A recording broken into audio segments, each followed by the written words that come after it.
should be played at high volume, preferably in a residential area. Ladies and gentlemen, it is now time! Oh, no. Oh, yeah!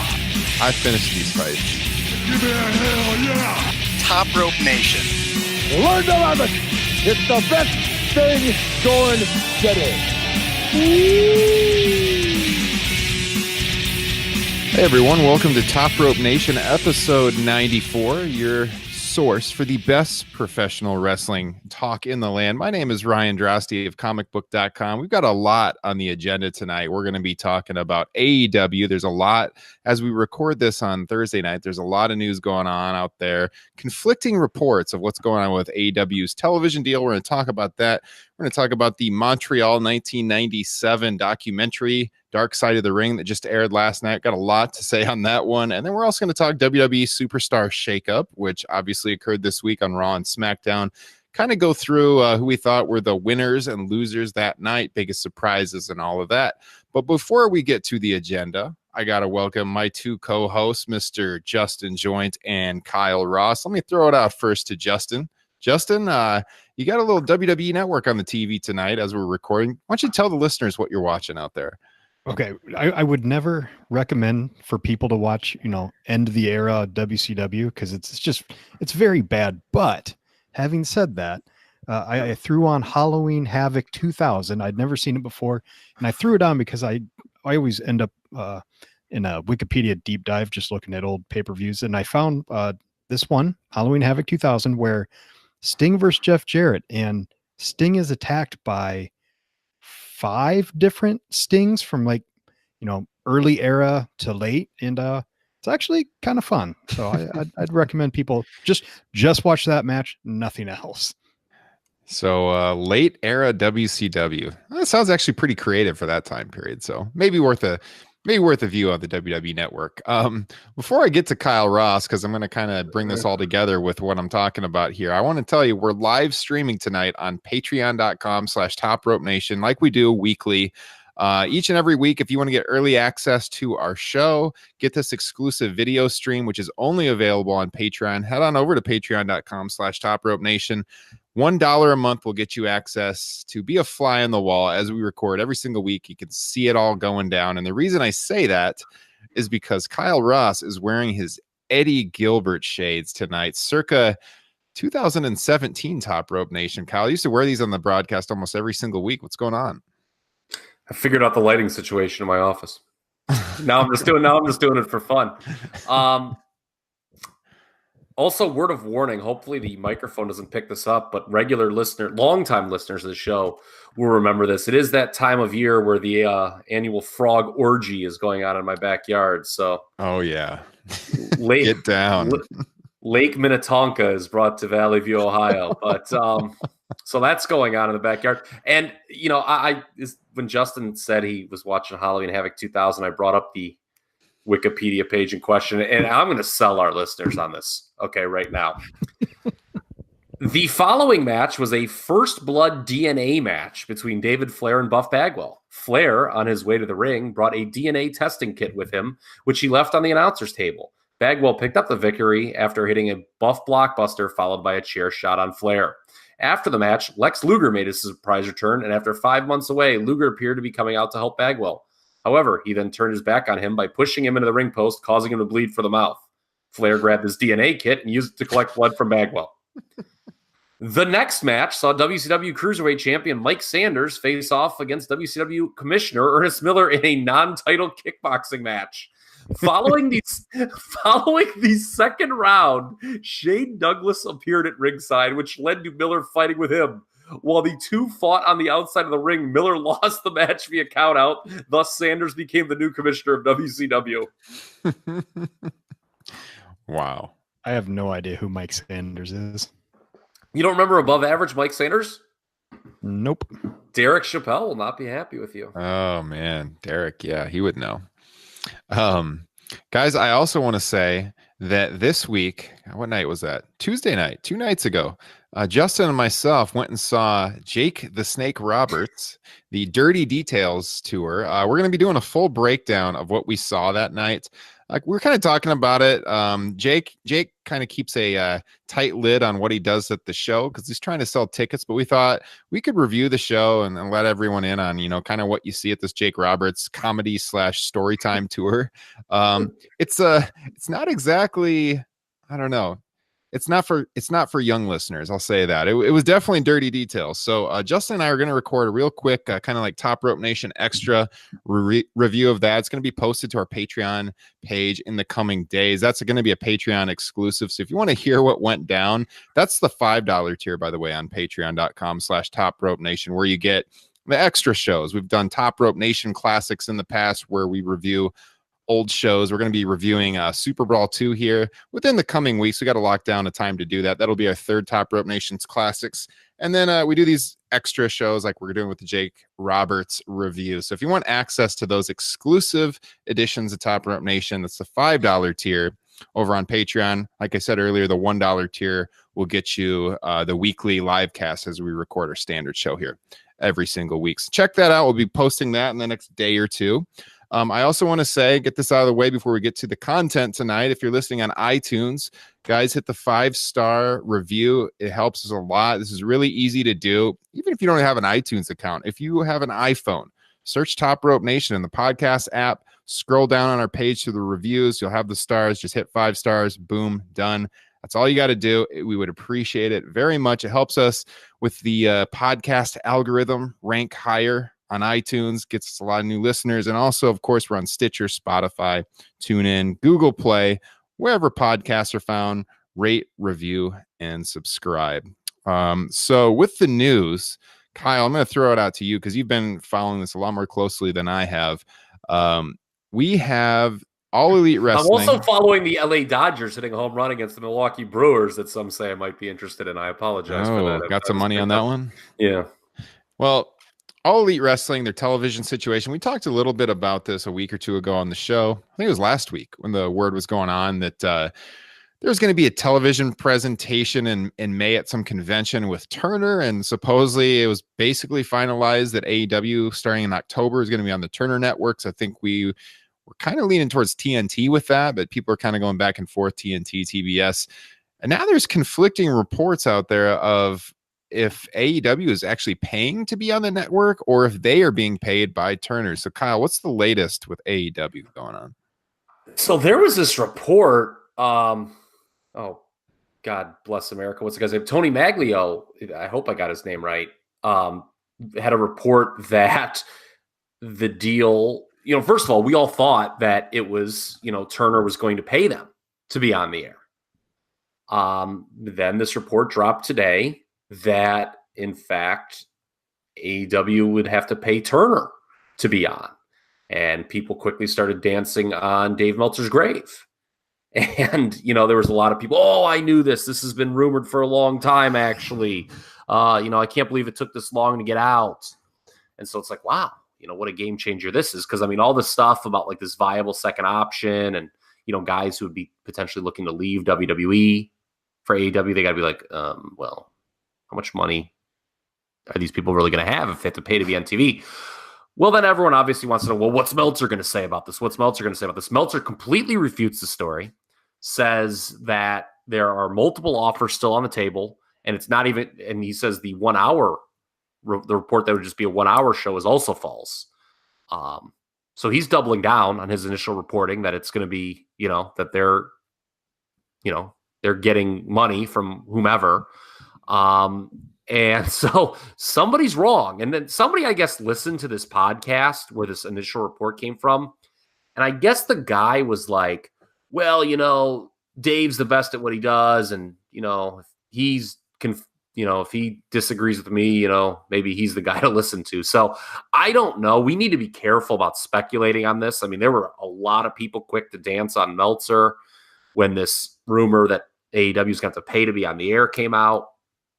But obviously, it is night and day to be either paid to be on the air or have to pay to be on the air. So that's where we're at right now. We don't know. Interesting. I hope we know soon because we got this summer. We've got AEW events coming up, and we want to get something on the calendar for our sake, for the podcasting world's sake, so we can start talking about AEW a little bit more once they start having events. Obviously, we're going to cover them each and every week once that show starts up, but we don't know for sure right now. A lot going on out there. So Justin and I were talking about this the other night. Actually, when we were at the Jake Roberts show, had some time to talk for various reasons, and talking about possibly going to the second edition of All In Chicago. I think it's at the end of August this year that AEW will be putting on. I haven't really asked you, Kyle, but I think that would be a great chance for a Top Rope Nation meetup. Maybe we'll have some listeners there too. Would you be in, Kyle?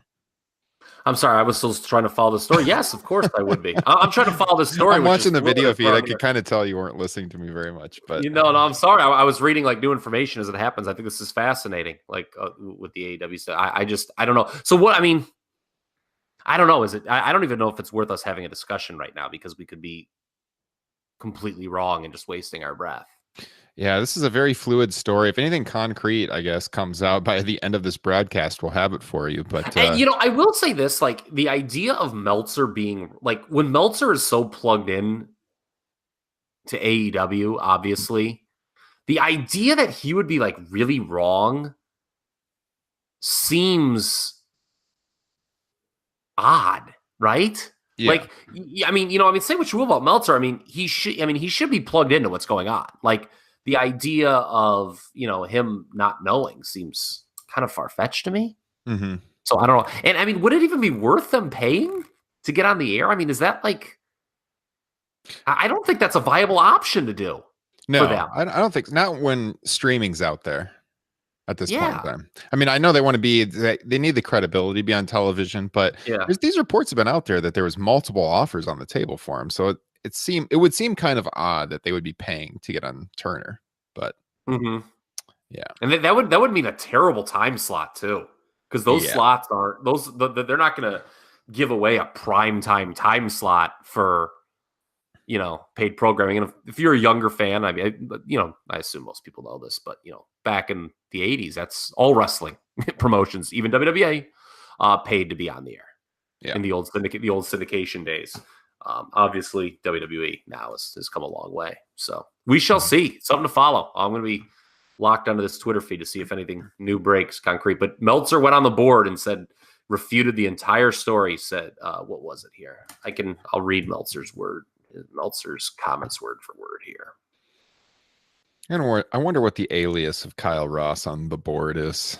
This has gone through my mind on several. I actually never look at it because I don't know. I don't like wrestling message boards. But okay, 1 hour is false. Time by is false. It's the exact opposite. Look at sports rights, Bellator, Matchroom, UFC on ESPN. People are offering tons of money, both for weekly live programming and also to get their streaming services starting. That's the reason this thing is starting this year. One of the reasons the deal hasn't been signed yet is because there are multiple bidders. So there you go. Something else came out, when people were saying, "Oh, I've known such and such since January," or whatever, is that Showtime may be one of the bidders. I thought that was odd because that wouldn't get them in near as many homes. Yeah, I wouldn't be watching AEW. Yeah, that I saw that and that kind of shocked me a little bit. I don't deny that they're bidding on it, but I would be shocked if they would go with them. Yeah, I mean, because I think there was an argument actually against. It's like, well, it kind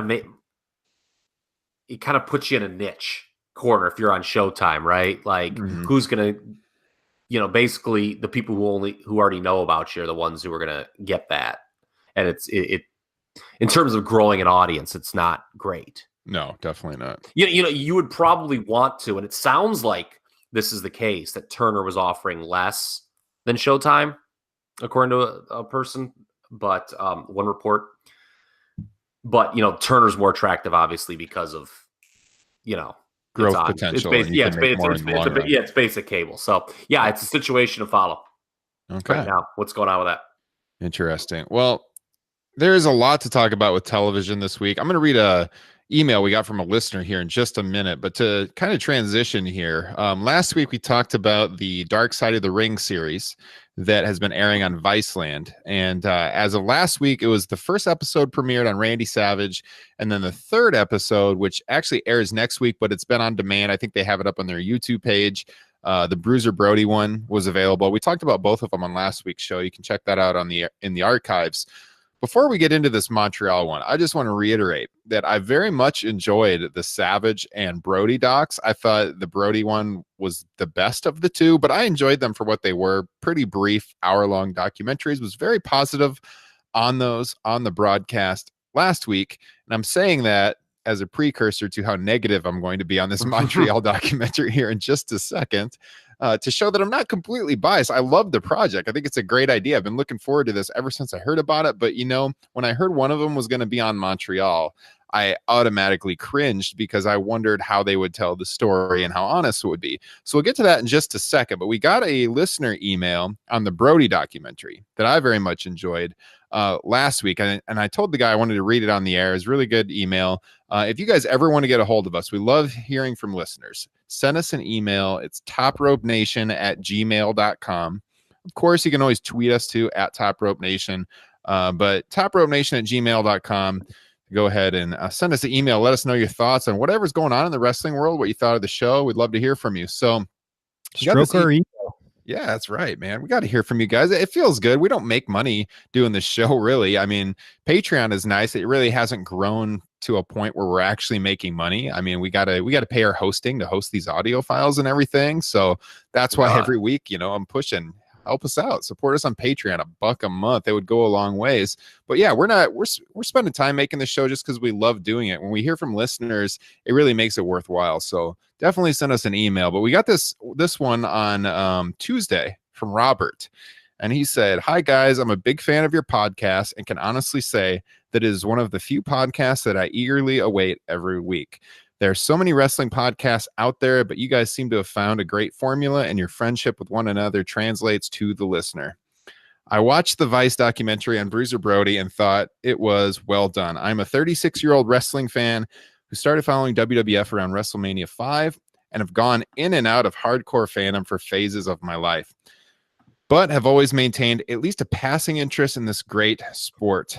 So I knew the name Bruiser Brody. Sport all caps? No, it's in quotes, though. Oh, yes. So I knew the name Bruiser Brody, but being a WWF guy, I never saw any of his matches or knew much about the gimmick. As I was watching, it struck me how much Bruiser's character reminded me of the Berserker, the WWF wrestler from the early 90s. The wild hair and scraggly beard, grabbing his hand, shouting. Then I started thinking to myself, Brody died in 1988. Please don't tell me Vince would steal this deceased man's gimmick and give it to a Viking character managed by Mr. Fuji. So I turned to Wikipedia, which is actually a pretty great source of wrestling history, and I found out that John Nord, the Berserker, used to tag with Brody in the AWA in the mid-'80s, and Nord was doing this gimmick in WWF as a tribute to his deceased friend. Anyways, just thought I would share this piece of wrestling history with three guys who I know would appreciate it. Keep up the great work, and I look forward to the next Top Rope Nation podcast. Thank you, Robert. So thanks for the email, Robert. That's awesome. Of course, I had to immediately email him back. So he talked about in the opening paragraph, he's a big fan of our podcast. Our friendship on the air comes through. So I didn't want there to be any confusion here. So I immediately wrote back and I said, "Dear sir, I'm glad that you enjoy the podcast, but just so there's no confusion, Kyle and Justin, these guys, I wouldn't piss on them if they were on fire. Make no mistake about it."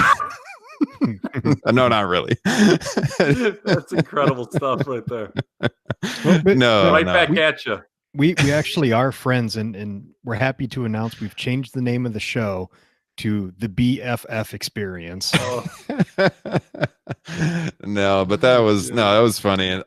I shared that with these two, that I should write that as a joke, but no, I didn't. We are good friends, and it's awesome that comes through on the air. We think that's what makes our show unique, and we're glad you guys like listening. Did you guys know that about the Berserker, by the way? Because we're about the same age here as Robert. He's 36, and I knew the Berserker growing up. I didn't really know anything about Brody at that point in my life, and I never made the connection, and I didn't really even think about it when I was watching the show. So that was really interesting to me. I learned something there. Kyle, did you know? Yeah, I mean, Nord was always a kind of a Brody knockoff. I mean, the Berserker was obviously a cartoonish Bruiser Brody. And very topical this week, the Berserker, by the way. Yeah, that's true. Going back to Justin's joke he just told a minute ago. So, yeah. I loved how the Berserker, you know what he didn't get enough credit for, the Berserker? How he would win by countout. How he just chuck a guy over the ring and would just win by countout. That was a great finish.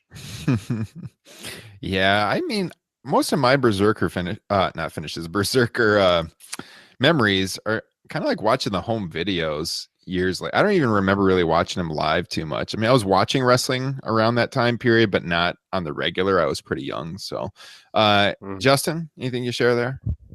No, I'm kind of with you. When I remember the Berserker, I was not aware of Brody at the time. I did once I learned about Brody, I saw the connection, but never really bothered me. Yeah.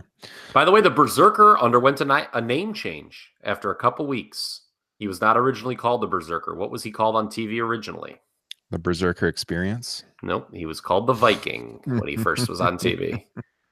Yes, we'll be getting to the Viking Experience later on. He literally was. And actually a lot of people who did the, watched the Superstars episodes from 92 that WWE Network just put up, obviously the Berserker was kind of back in the discussion on Twitter, at least, when people started watching him, because there's that angle where he took the sword and tried to impale the Undertaker, which was, I suppose, moderately hardcore for that era of WWF.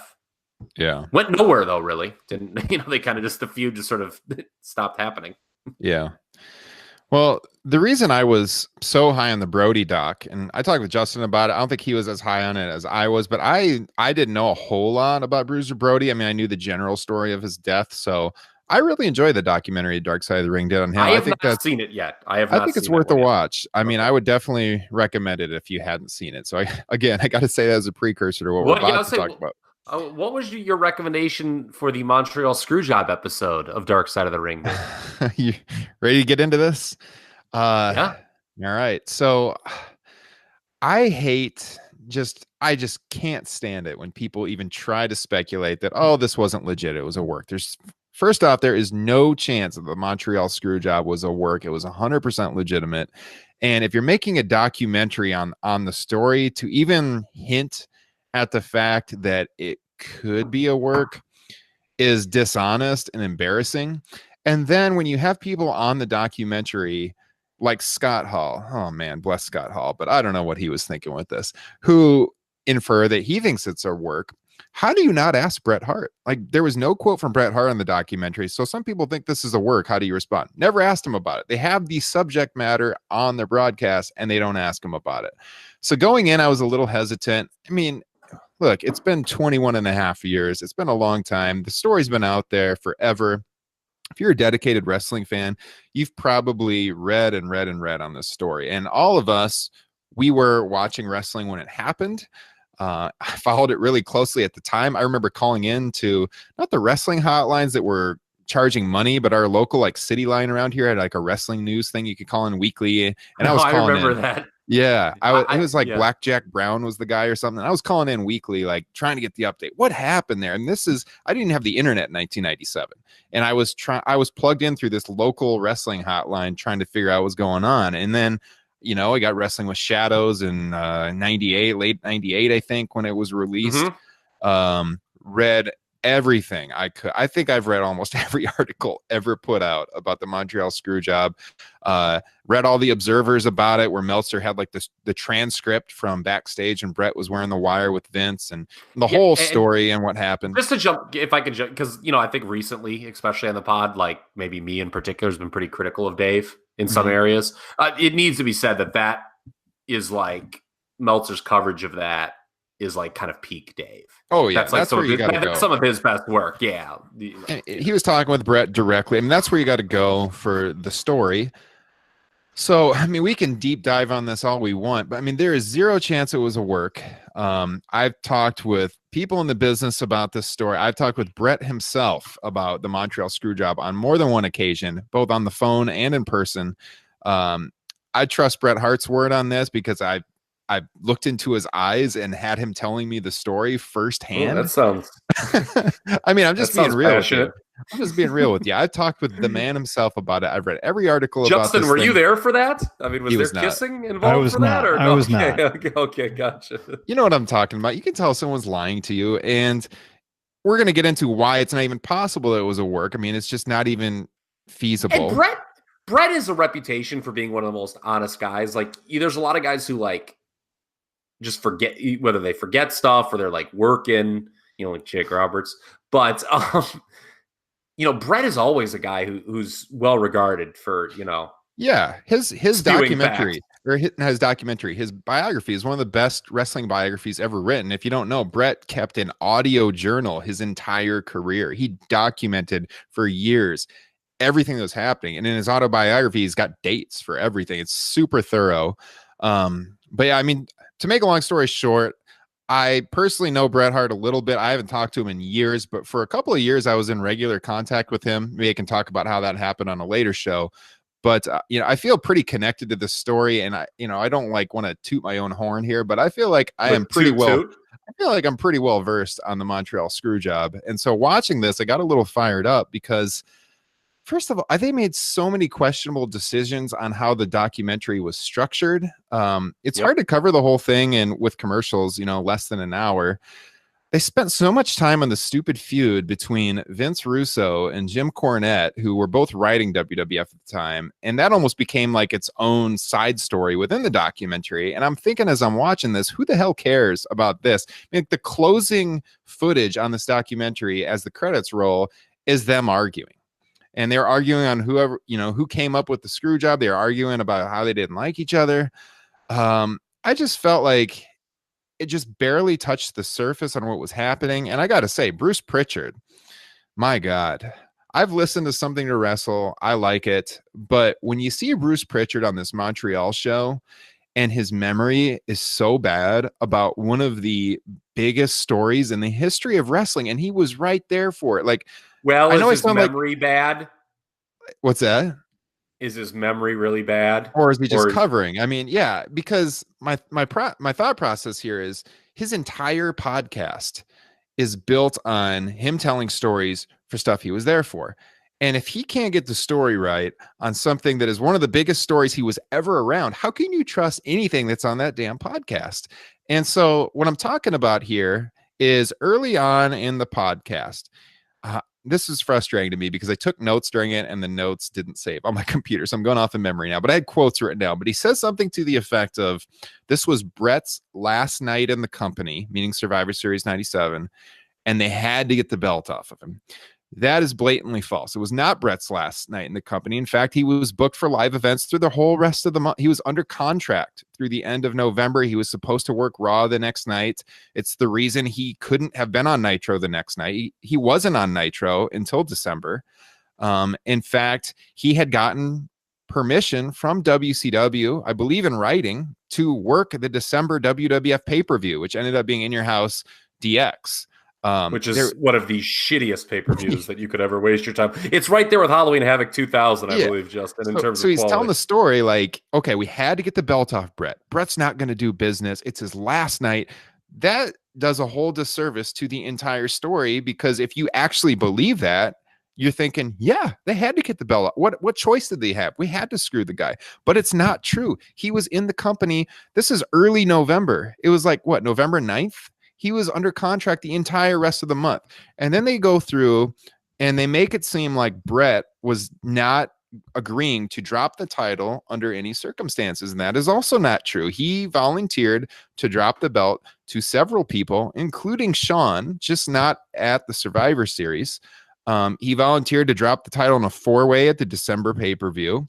He volunteered to forfeit the title in Raw if they wanted to go that route. He gave them several opportunities to get the belt off him. So the whole idea that Bret wouldn't do business and it was his last night in the company is just completely false. And that when you have that narrative on the show, it kind of just like sidelines the whole thing to me. Like, how can I take anything else seriously? What did you think of Prichard on this show, Kyle? Well, having Cornette did a podcast, oh God, it was probably a year ago now, where he did Montreal Revisited and he had Prichard on it. I'm pretty sure. Regardless, I listened to a Jim Cornette Experience podcast that had Bruce Prichard on it where they discussed Montreal and Dave Meltzer's reporting. So I knew based on last week that Prichard was going to be on this week, and I already knew what his take was going to be. He feels that, Dave's reporting was totally slanted, told through the eyes of Bret Hart, what have you. So I knew what to expect from him. My issue with this documentary was actually, it didn't even get to that level where, about the facts, about what we know about Dave's reporting, what's come out, whether you believe Dave 100%, 95%, whatever. I just think it was a lousy documentary. Like, not even just on Montreal. It was just a bad documentary, period. And I got to be honest with you, my enthusiasm to say it's tempered for the rest of these Viceland docs would be the understatement of the year. I was hoping like these were something that they would like delve into. It was going to be a smart discussion, something that could bridge the gap between people who have really no knowledge of these subjects. Like, like my wife, for instance, like I could watch her and be like, hey, this is like, the side of the business you don't hear about. And here's some intelligent discussion about it. 2 weeks in, man. And I thought that Savage thing was average at best, personally. And this Montreal was it was awful. I would give it like an F. I struggled to finish it. It was that bad. It was that bad. It just as a documentary, it just jumped around and had no focus. Just watch it as so what I feel these and I'm going to bring up some notes I texted you earlier because I want to share with the show. What these two documentaries, the Savage one and this Montreal one, have been, in my opinion, is basically cliff notes for people who already know the stories. And my real issue with them, I saw this a little bit in the Savage one, and it certainly played true in the Montreal one. It's like the talking heads, it's like a race to see who can affirm or dispute these commonly held, viewpoints. Mm-hmm. And it almost feels like the documentaries are more about putting over the talking heads who have decided to share their time than the story itself. You mentioned that with the Cornette Russo thing. Completely needless. And so I watched the Savage one with my wife, and she's like, I kind of learned some things, but I don't think she thought it was a particularly good documentary. And I didn't think it was great either. I just thought it was kind of, again, Randy Savage is a very famous pro wrestler. This is kind of his story. Nothing more, nothing less. Whatever. All right. A little disappointed. This, I feel like if you're not a wrestling fan and you watch this, you would just be completely confused. Mm-hmm. The way it was put together, why? I get that they wanted to build up they wanted to differentiate between Bret and Shawn, build up that rivalry, but there was it would just jump around to things. And if you don't know about the Click incident or, the Sunny Days, that was really, that added to the heat, but they told it it was kind of oh, Sunny Days. Oh, and it was this huge thing. And I just feel they were just jumping around. If you don't know the story, you're just lost. They didn't touch on Mania 13, the losing the smile, any of that. I just feel I just hated the way it was, the focus. You can tell us, it's really easy to tell a story because documentaries have been doing this since the beginning of television, of two people who don't like each other. You don't have to go deep dive for that fan who knows it. You don't even need to go into losing trial. You could just say, hey, here's these two guys. It was coming to a head. This is where WWE was at the time. You had two guys who had been with the company for several years, were top guys. They freaking hated each other. Vince McMahon had this decision. The irony of so I think I mentioned this last week. This is the one I was looking forward to the least of all six. Mm-hmm. And part of it is this Montreal fatigue I have. Everyone talks about it with 1997 lenses. I want somebody to talk about it with 2019 lenses. Meltzer, to his credit, does mention this. If somebody was not a wrestling fan of 97, younger fan, just reads about that, they would think this is the silliest goddamn thing that ever happened, despite how important it is. Because there's an irony with Bret and Shawn. This whole who's better, Bret and Shawn. There's a real irony to that debate. They're the same. They serve the same function. Yeah, they were different people. Yeah, their characters were different. But in the end, they serve the same function for the company. Former tag wrestlers, kind of changed, in terms of in-ring what the WWE could do, but they weren't draws, okay, during that era. Their best work both came after a heel turn in 97. And in Bret, the end, I do got to say, Bret was more of a draw than Shawn because he was a huge draw in Europe. that's true. But in the end, both of them needed to be out of the way for Austin. Yeah. So like, I hate the Bret, like WrestleMania 12, like it just comes off as like very childish to me between the two. Like it's just eye rolling. Like I have no desire to hear like a Bret versus Shawn thing. At the end of the day, it was a dick move what the WWE did, but they can you imagine Twitter if we had Twitter the night of Survivor Series 97 or wrestling podcasts? Oh, yeah. WWE's dead. Oh, they're dead. It's over. Yeah. What a stupid move. They just sent Bret Hart to WCW. They're dead. And the fact of the matter is it got better. And, it was a really dick move. And the WWE side is not honest at all. Okay. They're not. And the bottom line is they need, it sounds crazy. I mean, Bill Simmons has kind of jumped the shark now, but I liked in his book how he threw Bret Hart in for his Ewing theory, things that inexplicably get better when somebody good leaves. Mm-hmm. And that's what happened. And the same thing with Shawn. If you don't think that 1998 WWF benefited from both Bret and Shawn being out of there, you're just wrong. And that's a discussion that is not talked about enough. Like, I don't want to hear about this whole, I stand for tradition. Oh, we were going in a different direction, and I embody that. Who the fuck cares about any of that anymore? You just come off as two childish people. So, I want to hit on a lot of what you just talked about. With your wife watching everything, with the Savage doc, I would try to avoid anyone I know watching this one because I would feel like I would have to explain the entire story to them afterwards because, like you said, if you don't really know the story, you wouldn't really know what the hell was that all about. And 20 years later, the wrestling business has changed so much. You wouldn't get what the big deal is really, but it was a whole different business back then. And a couple other quotes from Prichard. There's one in particular I had here from my Twitter account.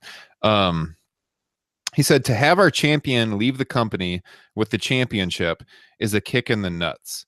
Okay, again, there was no chance Bret was leaving the company with the championship.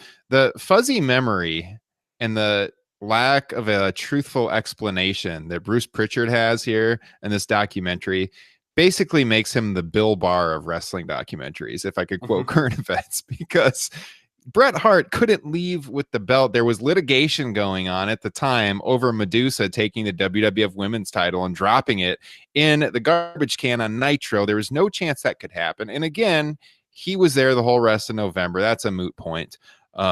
So Scott Hall, let's touch on Scott Hall and why he thought. Scott Hall said at the end of the documentary that he believed Montreal was a work from the first time he saw it.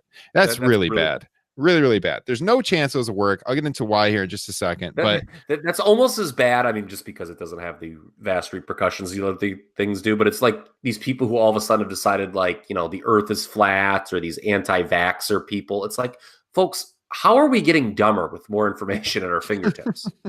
Seriously. He's watching it on the TV in the documentary.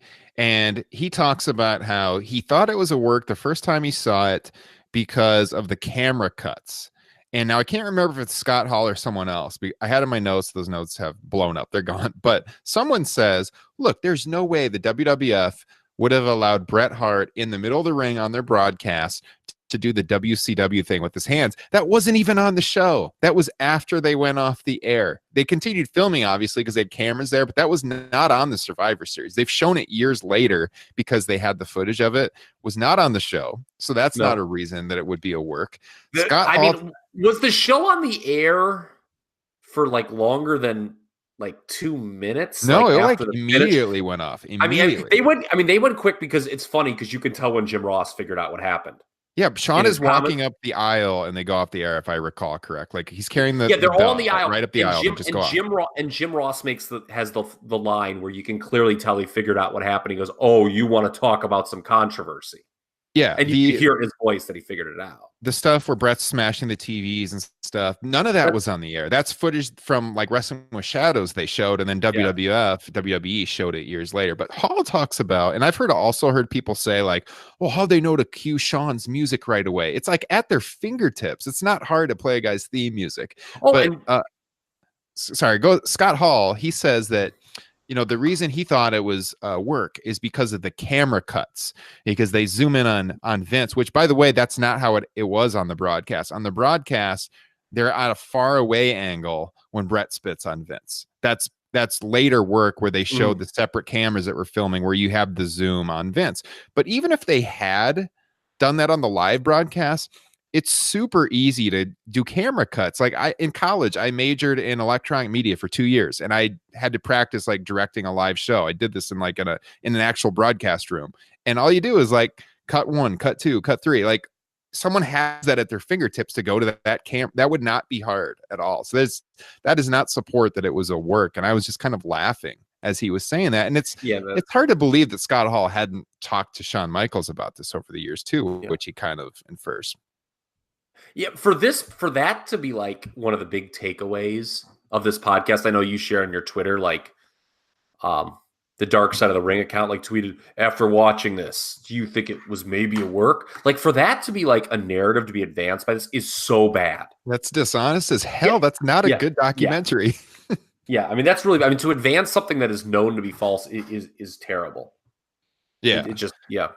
So the reason it's not a work, let's just think about this logically. This is the last thing I'm going to say on this, and then we're getting into current wrestling events, not 20-year-old stuff. The idea, obviously, doing this to Bret Hart would make him a star, and everyone would be interested in Bret Hart. The idea that the WWF, who was getting their asses kicked by WCW at the time, would give Bret Hart that kind of momentum going to WCW is freaking insane. Now, yes, WCW dropped the ball, and that's on them. But Bret was the hottest thing in wrestling when he got to WCW, and that tells you how bad that company was, that they completely dropped it with him. But Vince gave them the golden goose. Like, by doing this, there's no way he willingly does that. The other reason that it's bullshit, and this is really the exclamation point on it, and the period to the end of all these speculation and the conspiracy theories, is that obviously everyone knows what happened to Owen Hart in 1999. There was a lawsuit over that, a wrongful death lawsuit between the Harts and Vince McMahon and the WWF.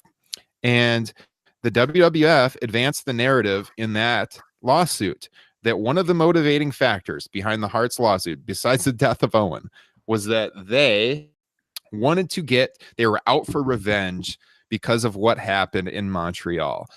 If the Montreal Screwjob was a work, it would have came out then and there, period. The Hart family, Bret himself, would have said, that's not a motivating factor because it was all planned. And he would have blown that argument up. He didn't do that because it was real. Case closed. I mean, I just wish, the WWE, I feel like, just doesn't want to look like the bad guy.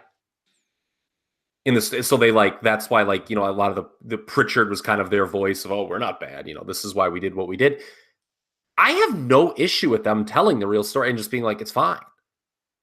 Like, I don't really it. Like I said, it was a dick move in a vacuum, but I don't hate them for it. Yeah, I think Vince was super paranoid about everything happening. What had happened in recent history with Medusa, with them announcing their television results on the air when they had taped Raws. I think his motivation was they were just going to announce on TV that they had signed Bret Hart, and he didn't want their champion to be announced as being part of WCW in the coming weeks. And that's probably why he did it. But he had ample opportunities to get the belt off of Bret Hart. It's a lie to say he didn't. I think that paranoia is probably what motivated the whole thing. I just wish there was more of a macro look at this. I mean, the unintended benefits that the Montreal Screwjob had for the WWE, like I said. Oh yeah, for sure. Basically it created the Mr. McMahon character. I go back, forget about it being a bad look at Montreal. It was just a bad documentary, period. Yeah. Justin, did you see this documentary, by the way? He's just been kind of sitting over there. Yeah. Nope. Okay. Oh, well, I did not. Would not recommend it. And I'm glad you cleared one thing up, because the one question I had was, if they had opportunities to get the title off of them, why do the screw job? But your comment makes sense that he was afraid that WCW would, mention that they had signed the champion.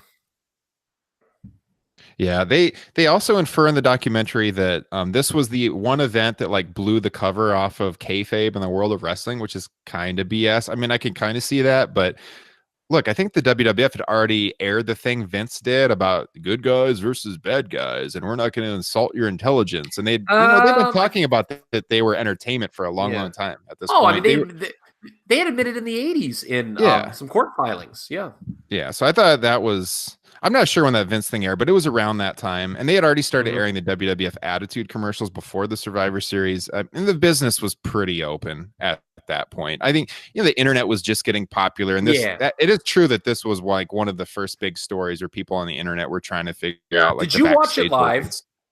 Did you watch it live?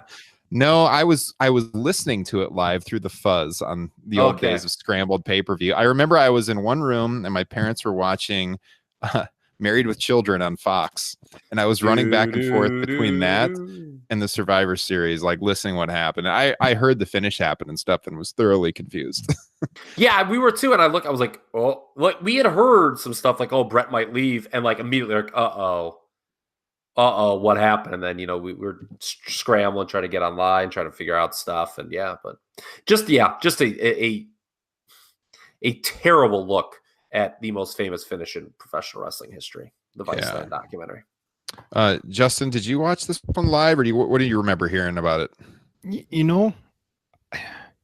I can remember watching the Raw after, but I have no memory of what I was doing when it happened. I don't remember. I don't remember how I found out. I know I was like you and listened to the fuzz a lot back in those days, but on this one, I don't remember. Well, I do remember from our Top Rope Nation Classics on SummerSlam 97, which you can hear on Patreon, reviewed that full show, that 1997 was a very memorable year for Justin Joints. So you guys might want to he shares some good stories on that broadcast, only available at patreon.com/Top Rope Nation. Incredible stuff. All right. So the next one, Super Brawl 2, Top Rope Nation Classics coming up. There's your preview. But all right, I think we pretty much covered it. I had to get that off my chest because I was kind of furious watching that. And we've been texting about it before we went live tonight. It was bad. Yeah, it was not good. So sorry, Dark Side of the Ring. Yeah, try next week. But God, for me to like just want to punt on a pro wrestling documentary like 20 minutes in, that's bad. Yeah, it was. I mean, like I said, I had pretty low expectations going in, and I was cringing a little bit thinking about it. And it, in that regard, it just didn't disappoint because it was cringeworthy. That is for sure. All right, should we talk about the Superstar Shakeup? Absolutely. 2019. Who knows? Pro wrestling is still going, guys. it's still a thing beyond 1997. So we can talk about it. Despite what all the podcasts that didn't happen in 1997 would have said. Yeah. So, all right, we had Raw and we had SmackDown. The Superstar Shakeup was both nights. If you haven't been keeping up, we can run through who went which way, and then we can talk about winners and losers. So I'm just going to go ahead and read off the names. 2 Monday Night Raw. We had AJ Styles, The Miz, Andrade, Zelina Vega, Mysterio, The Usos, Naomi, Eric Young, Cedric Alexander, Ricochet, Aleister Black, EC3, Lacey Evans, and no longer known as the War Raiders, the Viking Experience. We'll come back to that in just a second. To SmackDown Live. Incredible tag team. To SmackDown Live, we had Roman Reigns, Finn Balor, Elias, Bayley, Ember Moon, Chad Gable, Apollo Crews, Mickey James, Liv Morgan, Kairi Sane, Lars Sullivan, Buddy Murphy, and I forgot to Raw. Supposedly Samoa Joe will be going to Raw. It just didn't air because Samoa Joe was sick and couldn't appear. So I guess first reactions as far as who you think won the Superstar Shakeup, Kyle. I remember at this time last year, the clear consensus was that SmackDown was better. And sure enough, as we kind of rolled into Mania, just a few weeks ago. I think the consensus, everyone was talking about, well, are we seeing the effects of that? Because SmackDown was consistently the better show. How much of that was the shakeup? How much of that is just being 2 hours as opposed to 3? Is probably a different discussion for a different time. I don't know if there was a clear winner here. I'm looking at the rosters as they're constituted now. My takeaways are as follows. One, I think the shakeup is always better in theory than in practice. It sounds like a cool concept, but again, I think if you're like kind of a new listener or new viewer, casual, it's very confusing because first of all, what's annoying about it is the announcers constantly trying to out-orgasm each other every time someone comes out. Like that gets old real quick. I mean, God bless Michael Cole. I mean, I defended him on this program last week, but I don't know. I just, oh my God, what does this mean? And then you get into stuff that's like Black and Ricochet, who had been appearing on Raw regularly as well on SmackDown since their NXT call-up. They come out and Cole's like, oh, does this mean they're on Raw? Or, will we be seeing them on Tuesday? It's just like kind of confusing. I thought that was really weird because right when he came out, they said that. I'm like, well, why would this mean he's on Raw? He's been on both shows for weeks. Well, and Lars Sullivan, he had the Raw graphic saying that he was part of, and then he ended up on SmackDown. Yeah, and I think .com even announced him as part of the shakeup going to Raw, and then that didn't. So, I've said on this program many times before, I'll say it again right here. I really think in lieu of like this 1 week where we just shake it all up and have mass movement, I just think more organic movement between the brands throughout the course of the year where like, one guy changes. I think it would stand out more. I think it would mean a lot more. I think it would be a lot better, but we're not going to get that. So I don't know why can't you do trades? I mean, that would really get the fans talking. Yeah. And I always thought they were going to do that too, and it's never really happened. And what was really Meltzer brought this up, and his thing was so negative in the Observer this week. It was kind of tough to read too. But one thing I did agree with him on is like there was really no rhyme or reason as to why these moves were being made. Like there really were no GMs doing it. Like there was no one. It was outside of Vince announcing SmackDown got its biggest acquisition. I mean, is Vince pulling the strings now for SmackDown?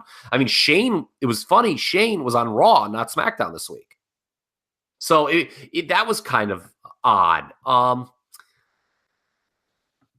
think another issue is looking at these two brands. There's a lack of clear marquee matches for the future. Did you guys get that sense? Like when I'm looking at this or you watch the shows, what's the big match on Raw? The obvious big match. What's the obvious big match on SmackDown? I don't know if it's there. Now, obviously, there's a lot of time to tell some stories, and maybe we don't know what they have planned, but there doesn't seem like that obvious big match. I think on Raw, it's probably the one people are looking forward to is AJ and Seth, but that's a babyface match right now. Yeah, that's a golf clap match. Yeah. So that's not going to headline a pay-per-view, I mean, in my opinion. Well, yeah. Roman Reigns and AJ Styles headlined 2 of them. Well, AJ was newer though. I mean, it could headline to me. I am not super jacked for Seth Rollins, AJ Styles. Like if that's your biggest match, I don't know. That's just to me maybe a sign of the times. I don't know. I'm excited for it. Maybe not like jacked, but I'm chubbed. That's got to become your new trademark line. I think if anything, the most interesting thing from it is over on SmackDown, the dynamic and how it's navigated with Kofi Kingston as the champion and Roman Reigns, being brought in as the big acquisition. I think that to me and how that's navigated is the most interesting thing that comes out of it. Other than that, I mean, I think the big moves we all kind of foretold on this show, AJ and Miz going to Raw made a lot of sense. AJ, just because he's been a SmackDown guy the whole time. Miz, with the synergy with his show that's on the USA Network. Roman to SmackDown makes a lot of sense because I was very adamant that you get him away from Seth. With Dean Ambrose now gone, there's no remnants of the Shield. They can be 2 singles guys on different shows. And I thought the specter of Roman would kind of hurt Seth potentially. Who knows what it'll do to Kofi? Again, like I said, I think that's the most interesting thing moving forward on SmackDown, at least on paper right now. I think you don't have Seth or Roman on screen together at all until the build to Mania next year if they do Seth Roman, and then that can be a huge deal where one of them wins the Rumble and they finally come back together, and that's your big match. I think, or it could even be survive if Roman winds up as the SmackDown champion, because you could always do the champion match at Survivor Series there. I mean, I don't know if that's their Mania plan right now. We'll see.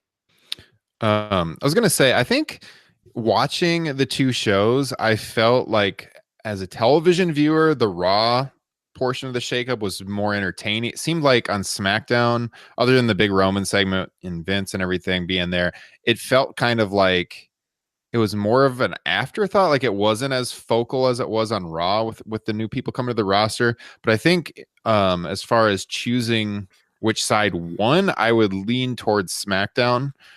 Just because it's because of three guys. It's because of Roman going there with a new look. It's because of Finn Balor going there, and I think Buddy Murphy is going to do some awesome things. But it's pretty close. Like it's pretty even. There's some good possibilities on both sides. I think they needed a shakeup. It had gotten kind of stale, and this is a good time of the year to do it. But yeah, if I have to choose, I'd go SmackDown, but I mean, I am looking forward to seeing Ricochet and Aleister Black, continue to work their way up the cards. I feel like on Raw, I'm more excited about some of the newcomers, with Ricochet, Aleister Black. I think Lacey Evans is awesome. Maybe I'll take some heat on Twitter for this because I saw her getting bashed on Monday night constantly, but I think Lacey Evans is super refreshing. These people are out to fucking lunch, man. I had Lacey Evans is a star. Dude. Yeah, we're all people like, oh, she's not ready. Oh, she's not. It's just bullshit. Again, what is the way WWE has realized this, okay, and is going with it? What is the way to get true heel heat right now in 2019? Take these people who people think are overpushed and push them as heels, and it's working. I thought she looked great in the ring. I did too. I thought she was excellent. Did you notice the crowd with that moonsault? They were like, "Oh, yeah, it was great." And all people did was bash. Oh, she landed her knees on her too. Like, come on, Lacey Evans is a hell of an athlete. She's got a great look. For whatever you think about the character, I think it's working, and I think she is a big time women's star in the making. And I'm looking forward to seeing what's happening with her. Yeah. As far as surprises go for me, Black and Ricochet still being positioned as a team. A little surprising. I don't think it's bad. I just think that, I've talked about before, we've talked about before that they have enough chops to stand on their own. Oh, yeah. The way the Riot Squad was broken up and how I think was a little surprising, the way just kind of done as an afterthought on .com, and Liv being the single, or cast on her, because who knows, maybe they'll have Ruby and Sarah Logan as singles on Raw too. But, Liv being cast as a single on her own, that's kind of, by herself on SmackDown. It's interesting because she was the one, if you remember those Riot Squad 6-woman tags, she ate the pinfall a lot.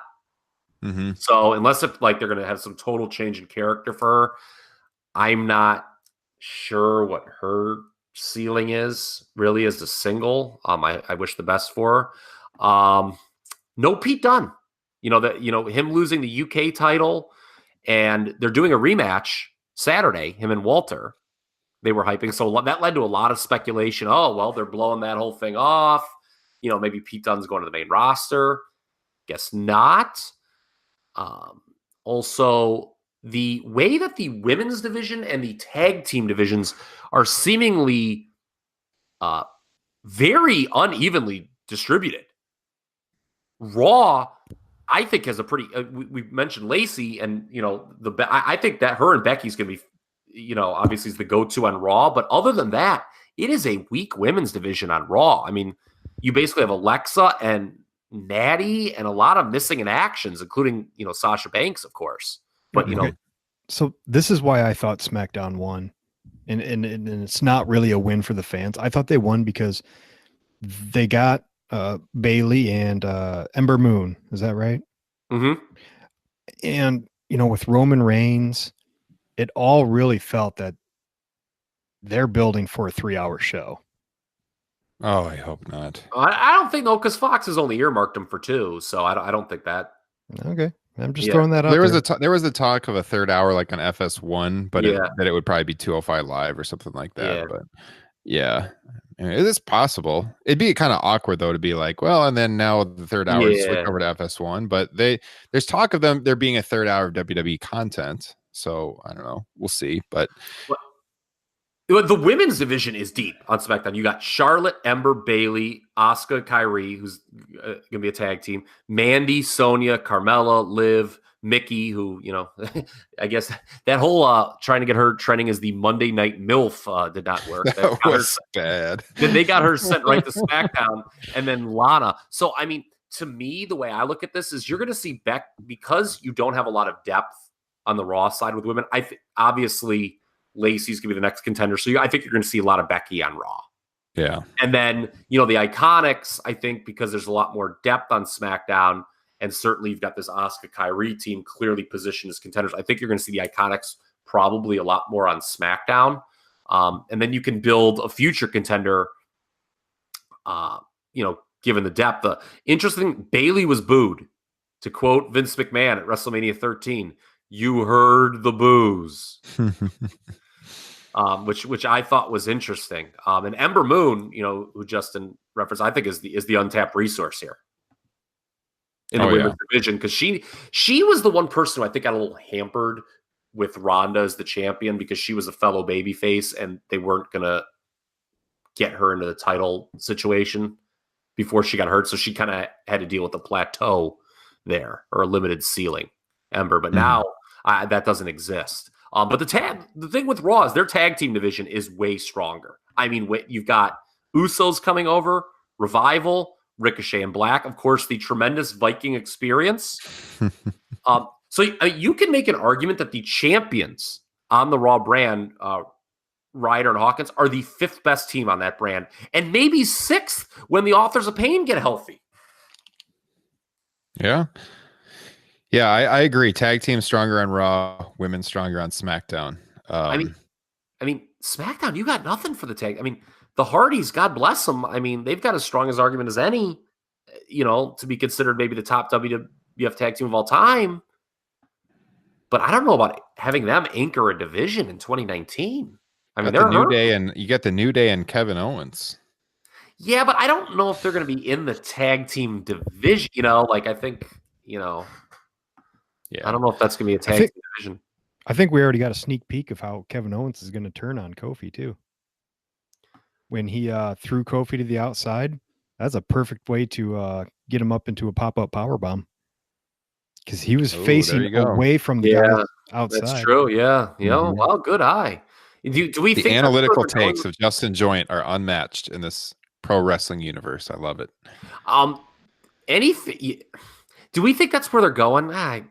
Because Owens, make no mistake about it. I think we need to say this. They made the right call, obviously, with Kofi winning the WWE title. It did hurt Kevin Owens, that babyface turn. Yeah. I like seeing him show some babyface chops. I've been very vocal about that on this program in the past. But I feel he has no direction as a babyface right now, and that kind of has hurt the turn. Oh, that's because he doesn't. I think a lot of people don't have any direction right now. Yeah. But, I mean, who knows? I mean, maybe they'll come up with something. But if there's one disappointment I had with this Superstar Shakeup, it's, I'm looking at Raw on the heel side right now. And again, we all suspect Samoa Joe is going to be on Raw. Meltzer reported it. Again, with the IC champion Balor moving to SmackDown, they're not going to have both secondary singles champions on this 2-hour brand. They're just not. So Joe, let's just assume he goes to Raw. But, I like what Sami Zayn's doing. But the disappointment for me is they did not break up the immortal triumvirate of Drew McIntyre, Bobby Lashley, Baron Corbin. I've said, and this may be, a little interesting coming from me, because I've said positive things about all 3 of those guys individually over the last year, but together they are death. It made sense when you had the Shield and you needed just 3 heels to work against them in 6-mans, but you don't have that anymore. And I really thought that one of those guys would get moved to SmackDown. Yeah, one of those 3 needed to take that Elias spot. Like I thought it was going to be Baron Corbin for sure. That would be the big acquisition for SmackDown, but yeah. Do we think the Miz is going to turn in the near future? No. I mean, he's so much better as a heel, though. So much better. He's been solid as a baby. Yeah, I thought we were complimentary of him. I mean, he's a natural heel, yes, but I mean, okay. Here's the thing. But he's a good performer all around. But his best stuff is as a heel. Ryan's just still upset he lost his notes from the documentary. Yeah, just being a Debbie Downer. All right. I think the interesting thing with Miz is the Shane program was never really blown off. So, like, are they just gonna find a way to do the match at Monday? Yeah, I wrote that. Covering it on Monday night was actually had to cover Raw this week so that I could go to the Jake thing on Tuesday night, the Jake Roberts thing. So I normally cover SmackDown for Comic Book, but I was covering Raw, and I covered that moment on the show, and I wrote it was a little surprising because they haven't really wrapped that up. You had the heel get the victory and Shane at Mania, so you would think there would be at least one more match. So I assume they're going to do it somehow. I mean, you do have the brands together and all the pay-per-views now. Yeah, and if you remember, I think Backlash last year was closer to Mania than Money in the Bank is this year, but it was kind of wonky where I think you had a lot of guys on different brands wrestling each other on that show. So I would imagine, I'd like to at least hope that they would do a blow off on that show between those two. But it will be as far as Miz as a babyface goes, it'll be interesting to see how he is as a babyface in whatever his next program is, because I think he's been very effective with the Shane thing. I've been very effective. And I've got him as the number 4 babyface right now on Raw after Rollins, Braun, and AJ. Okay. But we were just talking about how the heel side on Raw is kind of weak, and he could accelerate to the top heel pretty quickly. Okay, so here's what's interesting. We talked about baby faces go over at Mania, right? Mm-hmm. All of a sudden, I'm looking at this company on both brands. The heel side's not strong. No. For either. And that's why I brought up the Miz thing, because he's so strong as a heel. Yeah, because, I mean, with Drew losing to Roman, and we talked about it, I don't know if the crowd sees him as that top contender. I mean, I think, him challenging Seth, that doesn't jump out at you. Lashley, there's even rumors that he might go back to Bellator. Corbin is a good heel, but he is not a good main event heel. I think the guy with the biggest ceiling right now on the heel side on Raw is Samoa Joe. Yeah. Oh, yeah. Yeah. You could also turn AJ and just make him a flat earther on television. That too. He could turn heel. And then Sami Zayn, I like the character. 2 things, though. 1, I think it's going to have a ceiling on it. I think the company only sees him at a certain level. And 2, is it too close to the Daniel Bryan character, what he's doing? We talk about this all the time, how WWE has multiple people that serve, because this roster's so bloated, has multiple people that serve the same function. He actually is hitting on stuff that I wish the Bryan character would have spent more time on, rather than environment stuff, when it's just about the fans and how disgusting he is with these, fans who think they know what they're talking about. But it's kind of similar to what Daniel Bryan did, right? Yeah, it's very similar. Mm-hmm. So, yeah, I don't know. That's an interesting point. I love what Sami Zayn's doing, though. It's been one of the highlights on the show, but we'll have to see how they differentiate between the two. You know where SmackDown, and I don't have all the names down, but and Andrade, I think, is a guy who hopefully can get some traction on Raw now. Everyone with the exception of EC3, the new acquisitions on Raw, were treated well and were booked strong, as they should have been. But, SmackDown, I think they've got kind of they had some workhorses in the middle of the card. You mentioned Buddy Murphy. Hey, maybe he can have a match on SmackDown with Ali, who is, in my opinion, the greatest sports entertainer ever known as Ali. But there were some other guys. Yeah, I don't have the SmackDown roster up, but yeah, I mean, I just, I kind of liked what they had underneath the top guys. Should we talk about this Viking experience? I feel that's what I wanted to close on, was the Viking experience for sure. Okay. So what do we think about this? I mean, it got panned online, and I'm not high on it. I think it was kind of a needless change. I think it's somewhat motivated by merchandising, because I've heard they're going to sell the Viking helmets and stuff, and War Raiders. I guess Vince doesn't like the term war anymore. You know, like it used to be Raw's War. They dropped it.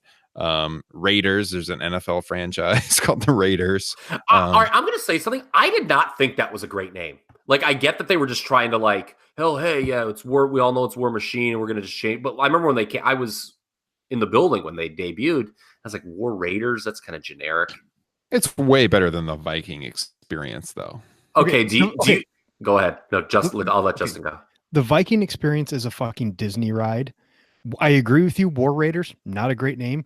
The war chant that the entire crowd would do, that was over. That was. Cutting their names is weird, and like selling their merchandise as Vikings experience. Doesn't matter what the fucking name is. That ain't gonna sell no matter what. Nobody's buying some fucking Viking helmets. Maybe up in Minnesota. No, that's about it. That's about it. All right. So I saw it as soon as it comes out. As soon as like the name, the Viking experience, I'm like, oh boy. I'm like, it wouldn't have been my call, you know. But there was only one thing I like less than the name The Viking Experience. What do you think that is? Vince Russo? Okay, there's two things. The online reaction to it was completely overblown. I'm sorry, man. People like just have all these fucking hills to die on. Look, okay. Hanson's cartwheel spot got over. They came in, they pinned the Raw Tag Champs clean. And yes, pardon me, Ivar. I'm sorry. I need to do it right. And the match got over. We say this with every name change, man. People don't like it. You can call him fucking Susan for all I care about. Can we at least agree that shortening the name to just Eric is bad? I don't like when it's that, but we get over these things. And here's the thing too. Everyone doesn't like Viking Experience, but everyone thinks Pirate Princess is so cute and awesome. What the fuck is the difference? No, I don't really like that gimmick. I'll be honest with you. Thank you for having the balls to say that. Thank you. That I don't like it? Because at least you're consistent. Then. Me? Or yes. Justin? Okay. Both of you. Yeah, I don't particularly like that gimmick. I'll be honest with you. It's a little goofy. but people do. I like the performer. Yeah. But the same people who were bitching about Viking Experience, how many of them think Pirate Princess is cool? Yeah, that is bad. to quote Kyle Ross, that's bad. Okay. I think the difference is her being from Japan in anime kind of plays a part in that. It's just a little bit more goofy in general, where the War Raiders had a little bit more edge to them in NXT. They were part of NXT War Games, which apparently they don't have a problem with war in that. And then you change it to the Viking Experience, which like I said, sounds like a ride. It shows how little Vince pays attention to NXT. Okay. And that's the story here, not the name. The name is the story is, okay, they signed these guys, right? And it's obvious Vince McMahon has no interest in the initial branding of these guys, and he should. Now, I get that Vince can maybe just change. Maybe he called them up, and he's like, "War, give me the tag team champions down there, Paul." And he's like, "All right, it's the War Raiders." And then like he got the TV that day. He's like, "You know what? I don't like that name." I get that can happen with Vince, right? I guess, but Vince McMahon should absolutely be involved in the branding of these guys when they start in NXT. Because we talk about all the time, the synergy between the main roster and NXT, the lack of it sometimes is an issue. And it was goofy how Corey Graves, who's called NXT, was like, was putting them, these guys. And he's like, yep, I know them by a different name, but they're still going to bring the same action. That was goofy. Mm-hmm. I don't think, again, everyone bitches about these name changes, like right off the rip, and then it's forgotten. I don't really care. Again, if they're working, if their work's good, it's fine. The thing that bothered me the most, they were goofy Viking. It was a goofy Viking gimmick anyway. They're still doing the same. Yeah, it's just a different name. I think that's what frustrates people. It's not so much that the name is lame; it's the lack of consistency and there being no reason to do it. Yes. I think if they had come into NXT as the Viking Experience, people might have said that's kind of a crappy name, but it wouldn't have been the outrage that it is for this, because you have a team that is the NXT Tag Team Champions that have a gimmick that's already working, and then you bring them up, and it's just that story you get out of WWE all the time where they do stuff for no reason. And this is like, why? Yes. Why cause the problem when they already have something that's working on your own television on the network? I mean, like it's not like they came in from Ring of Honor or something. Like they're working in your company already with tag team championships. That's the big issue. I saw tweets from people like Mick Foley and people formerly in the WWE talking about, oh, like, my first gimmick didn't work that well, and or they had a first gimmick for me, like what was the one Mick Foley they wanted him to be? I can't even remember. But he's like, he always talks about it. Yeah. That wasn't going to work. And then I got Mankind, but the difference here is that these guys already had a gimmick and it did work. And then they changed it. It's not like I saw him talking about that. I saw him talking about the names they wanted to give Steve Austin that they ended up not going with that were so bad. And it's like, but they didn't go with them. And that was the first try. They already had something working under their own banner. That's why it's so head scratching that they would change it when it was already working for them on their own one of their own rosters. I think that's what caused so much of the outbursts on Twitter. I think it's much ado about nothing, personally. Is if they work just as well as they did in NXT. By the way, I didn't think they were the best babyface tag team in NXT. What do you got to say about that? I mean, that's fine. Street Profits. I like the Street Profits better. You mean the Street Experience? Yes. I just think that, like, I don't know. People get, like, I get that. To me, the story is, like you said, Ryan, that's the bigger story, that it's obvious that Vince McMahon is not involved in the branding down in NXT when he clearly should. Yeah. Be. And so, like, it just comes, it's like, what? Like, and it kind of is intellectually dishonest to your NXT audience, when they're just changing their name. Like, it's one thing if you're bringing them in from a different promotion and you change the name too. So it's like, I mean, did Triple H, fuck it, we'll just call them War Raiders, I guess, is close enough to War Machine. I mean, that obviously was not run by Vince, I'm assuming that, unless if Vince only recently decided he did not like the term war. Yeah. So it is head scratching. In the end, if they stay with this name and they don't change it, it'll probably be fine and people will get used to it and everything. It's just the outrage at the beginning of, why it just seems silly. Why are you doing this? You got something that works already. And yeah, so we'll see. But anything else you want to hit on before we take it home this week? Let me just go quick through my notes here. I think we kind of hit it all here. Babyface, eliminated, work. Yeah, I got it all, man. All right. Hell of a broadcast, gentlemen. Appreciate it as always. Yeah. Yes, definitely. Always is. All right. Well, let's see. Definitely we'll be back next week with episode 95. And in the meantime, you can catch us on Twitter at Top Rope Nation is the podcast account. You can check me at Historical Ryan. Kyle's at TRP Kyle, and Justin at Justin Joint. So again, let us know what you think of the show. TopRopeNation@gmail.com.